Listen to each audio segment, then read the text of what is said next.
पलक से आंसू जुदा हुआ है, जमी पे सब्जा उगा हुआ है। पलक से आंसू जुदा हुआ है, जमी पे सब्जा उगा हुआ है।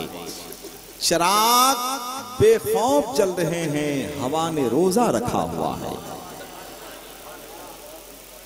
शेर अच्छा था, आप बोल नहीं पाए और जिस तरह से इस्तकबाल करना चाहिए था उस तरह से आपने इस्तकबाल नहीं किया। मुमकिन है कि मेरे पढ़ने में कुछ कमी रह गई हो। चलिए एक बार फिर से सुन लीजिए कि पलक से आंसू जुदा हुआ है, जमी पे सब्जा उगा हुआ है। पलक से आंसू जुदा हुआ है, जमी पे सब्जा उगा हुआ है। चिराग बेखौफ जल रहे हैं, हवा ने रोजा रखा हुआ है। और जब हवा ने रोजा रखा है तो ये तस्लीम करना पड़ेगा कि तूफान तिलावत कुरान में मसरूफ है, आंधियां दुरूद शरीफ का वजीफा पढ़ रही हैं, फजाएं नाते रसूल के नगमात छिड़े हुए हैं। बशीर बद्र ने अच्छा शेर कहा था कि जमीन भीगी हुई है आंसुओं से, यहाँ बादल इबादत कर रहे हैं। जमीन भीगी हुई है आंसुओं से, यहाँ बादल इबादत कर रहे हैं। फजा में आयतें महकी हुई हैं, कहीं बच्चे तिलावत कर रहे हैं। चिरागे बज़्म नूर की खुसूसियत यही तो है कि वो हर मकाम पे रोशन रहता है, हर दयार में रोशन रहता है, हर इलाके में रोशन रहता है, हर घर में रोशन रहता है, बल्कि हवाओं की दहलीज में भी रोशन रहता है। मुखालफत के बावजूद रोशन रहता है, आंधियों के सद पे भी रोशन रहता है।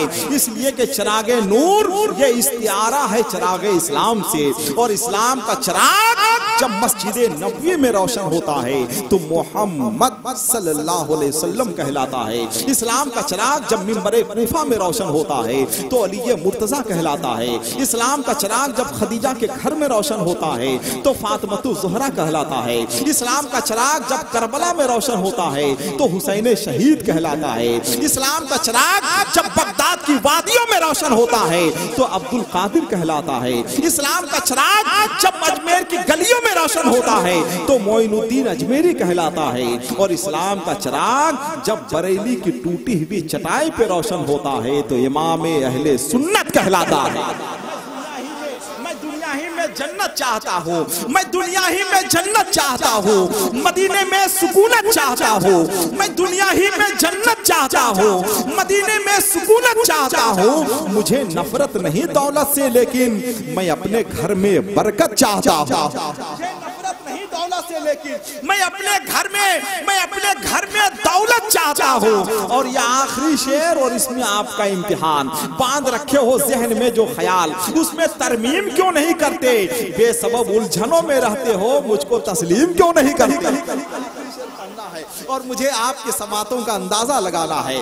बहुत सारे लोग वजू करके आए हुए हैं, मगर दांत देने से आपका वजू टूट नहीं जाएगा।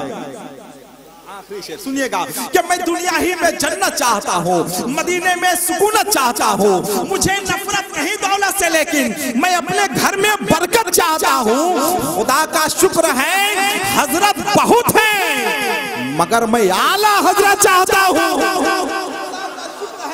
बहुत है मगर मैं आला हजरत चाहता हूँ। खुदा का शुक्र है हजरत बहुत है, मगर मैं आला हजरत चाहता हूँ। मैं दुनिया ही में जन्नत चाहता हूँ, मदीने में सुकूनत चाहता हूँ। देखा आपने कौन मेरे करीब आया? शमसी मीनाई ने कहा था कि दुनिया के आधे लोग ऐसे हैं जिन लोगों ने ताजमहल देखा है, दुनिया के आधे लोग ऐसे हैं जिन लोगों ने ताजमहल नहीं देखा है। कट गया हाथ तेरा ताज बनाने वाले, तेरा फन तुझको कभी भी नहीं मरने देगा।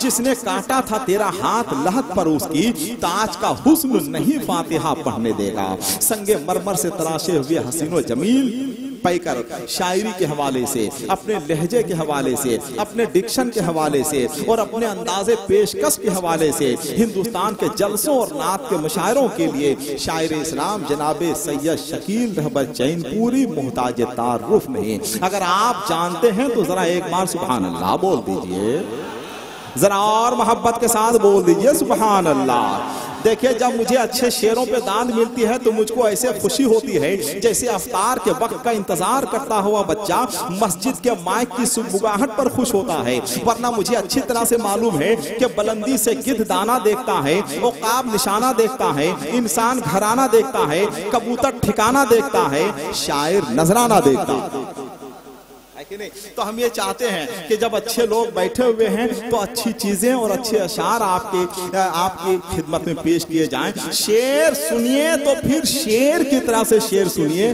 गीदड़ की तरह शेर मत सुनिएगा, इसलिए कि आप इमाम अहले सुन्नत के करीब होते हैं। यहाँ हर फर्द बशर आला हजरत के शेर की तरह मुझको महसूस होना चाहिए, है कि नहीं? तो जरा एक बार आला हजरत के नाम पर अपने हाथों को उठाकर बोल दें सुबहान अल्लाह, माशाअल्लाह। जरा एक बार और मोहब्बत के साथ बोल दें सुबहान अल्लाह। आइए, हम ये जश्न मना रहे हैं, हम ये खुशियां मना रहे हैं अपने आका की आमद की बरकतों के तुफैल, और ईद मिलादुन नबी का जश्न हम क्यों नहीं मनाएं? इसलिए कि ईद मिलादुन नबी का जश्न मनाने वालों की कैफियत ही अलग हुआ करती है, उनका इम्तियाज ही अलग हुआ करता है, उनका इख्तिसास ही अलग हुआ करता है। आइए, इस जश्न के हवाले से इकबाल ने कहा था कि हो ना ये फूल तो बुलबुल का तरन्नुम भी ना हो ना ये फूल तो बुलबुल का तरन्नुम भी ना हो, चमने दहर में कलियों का तबस्सुम भी ना हो, ये ना साकी हो तो फिर मैं भी ना हो, हम भी ना हो, बस में तौहीद भी दुनिया में ना हो, तुम भी ना हो,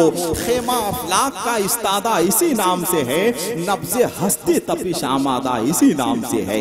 आइए उसी नाम की तरफ हम और आप रुजू करें। हिंदुस्तान का बहुत ही मजबूत लहजे के हवाले से शायर इस्लाम जनाब सैयद शकील रहबर चैनपुरी जलवा अफरोज हैं। हम ये चाहेंगे कि आइए उनसे सुनने के लिए जितने लोग बैठे हुए हैं और जितने मोहब्बत करने वाले लोग बैठे हुए हैं वो सब लोग तैयार हो जाएं, मेरी आवाज से आवाज मिलाएं। नारे तकबीर, माशाअल्लाह। जो बच्चे हैं बेटे, जो सामने बैठे हुए हैं, बच्चे ज्यादा बोले हैं कि नहीं, अपने बुजुर्गों की मौजूदगी में वो बोलना सीखें। जरा मोहब्बत के साथ नारा लगाएं, नारे तकबीर, नारे रिसालत, जलसे ईद मिलादुन नबी, मसलके आला हजरत, नारे तकबीर, नारे रिसालत। शायर इस्लाम जनाबे सैयद शकील रहबर चैनपुरी आपकी खिदमत में, चूंकि आप बहुत बेचैनी और बहुत ही बेकरारी के साथ उनका इंतजार कर रहे हैं। एक नात का मतला सुन लीजिए कि बिल्कुल नहीं चाहती है कि हम निजामत करें, ऐसा लगता है कि सिर्फ आपसे बात करें, कुछ सुनाएं आपको। सुनिएगा एक शेर कि जगमगाती रोशनी का हार हो जाऊंगा मैं, जगमगाती रोशनी का हार हो जाऊंगा मैं, मिस्र वालों मुस्तफा बाजार हो जाऊंगा मैं, जगमगाती रोशनी का हार हो जाऊंगा मैं, मिस्र वालों मुस्तफा बाजार हो जाऊंगा मैं, जगमगाती रोशनी का हार हो जाऊंगा मैं, मिस्र वालों मुस्तफा बाजार हो जाऊंगा मैं। ऐ समुंदर मौज क्या, गिरदाब क्या, तूफान क्या, नाम लूंगा मुस्तफा का, पार हो जाऊंगा मैं। तूफान क्या।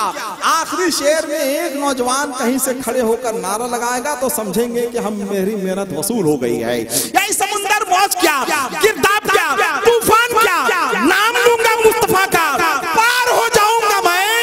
करबला का मार का भूला नहीं हूं मैं अभी, तू अगर है तीर तो तलवार हो जाऊंगा मैं। भूला नहीं हूं मैं अभी, तू अगर है तीर तो तलवार हो जाऊंगा मैं। मैंने एक नौजवान की ख्वाहिश का इजहार किया था कि कोई नौजवान एक खड़े होकर नारा लगा दे ताकि पूरे मजमे की नुमाइंदगी हो सके। है कोई? माशाअल्लाह माशाअल्लाह, सब लोग जवाब दें, सब लोग माशाअल्लाह। जिंदाबाद जिंदाबाद, अल्लाहु अकबर, या रसूल अल्लाह। माशाअल्लाह, कहीं से नहीं लग रहा है कि बीसलपुर में जलसा हो रहा है, ऐसा लग रहा है कि जैसे बरेली शरीफ का उर्स हो रहा है। आइए आला हजरत का नाम लेते हुए जरा एक बार हाथों को उठाकर बोल दे, मसलके आला हजरत। इश्क मोहब्बत, इश्क मोहब्बत, इश्क मोहब्बत, इश्क मोहब्बत। आइए शायरी के उस अजीम लहजे का इस्तकबाल कीजिए जो सैयद शकील रहबर चैनपुरी के हवाले से हिंदुस्तान गई। तो लाइट की भी क्या गलती है, उसको तो जाना ही है। चलिए बहरहाल लाइट आ गई है। अब शायर इस्लाम जनाबे शकील रहबर चैनपुरी अपने शेरी परों की मजबूती के साथ उड़ान भरने के लिए तैयार हैं। एक शेर सुन लीजिए कि मदीने से कोई उड़कर कबूतर आने वाला है, मदीने से कोई उड़कर कबूतर आने वाला है, मेरे टूटे हुए बाजू में शहपर आने वाला है। मदीने से कोई उड़कर कबूतर आने वाला है, मेरे टूटे हुए बाजू में शहपर आने वाला है। मेरी आंखों बरसने के लिए तैयार हो जाओ, नजर अब गुंबदे खजरा का मंजर आने वाला है। मेरी आंखों बरसने के लिए तैयार हो जाओ। अच्छा शेर हो तो आप बता दीजिएगा कि अच्छा शेर है, जरा मोहब्बत के साथ बोल दें सुभान अल्लाह। मेरी आंखों बरसने के लिए तैयार हो जाओ, नजर अब गुंबदे खजरा का मंजर आने वाला है, और गुंबदे खजरा के जलवों में फना हो जाऊं, गुंबदे खजरा के जलवों में फना हो जाऊं, जिंदगी कर्ज है तैबा में अदा हो जाऊं। बख्श दे मेरे खुदा मुझको मदीने का लिबास, मैं बहुत दिन से पुराना हूं नया हो जाऊं। मदीने का लिबास, मैं बहुत दिन से पुराना हूँ नया हो जाऊं, गुंबदे खजरा के जलवों में फना हो जाऊं, जिंदगी कर्ज है तैबा में अदा हो जाऊं। हम नात इसलिए नहीं सुनते हैं कि उससे हम अपने तफरीह तबा का सामान पैदा करें, हम नात इसलिए नहीं सुनते हैं कि उससे हम लज्जत का सामान पैदा करें, हम नात तो इसलिए सुनते हैं कि कभी कभी नात का एक शेर ऐसा होता है जो इंसान को जहन्नम की वादियों से निकाल कर जन्नत की वादियों तक पहुंचा।